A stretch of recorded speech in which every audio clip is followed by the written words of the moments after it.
Hey guys, my name is Tyler Rodito, Financial Advisor at Precision Insurance Financial Services Inc. We work with Industrial Alliance. I wanted to make a video for you guys today about investing and actually how you can get into the financial markets without investing a large amount of capital. Now, with some people that I meet, they usually tell me that they need a lot of money to invest into the financial markets. That is actually not true and farther from the truth.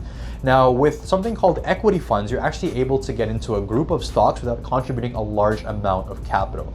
Let's give an example. Let's say I invested $1,000 into an equity fund. In that equity fund, let's say there's 10 stocks in the equity fund. That $1,000 would be allocated accordingly based on the fund manager and how he allocated the fund in order for you to buy those stocks in the fund. So for example, I put in $1,000 and there's 10 stocks, $100 would go into one stock, $100 would go into another stock, and so on and so on and so on. It's just an example of how it works.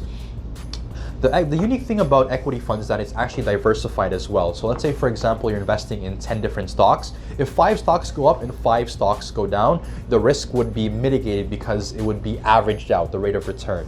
Now, the good thing about equity funds as well is that when you're actually investing in equity funds, you're actually sharing in stocks. So for example, I bought an Apple stock and I was able to put in 30% of that share. The other 70% of that share would be made up by other investors. So the company would pool in investors to make up one share.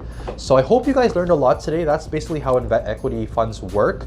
If you have any other questions or concerns, feel free to contact me in the information below and I'll be able to answer any questions you might have.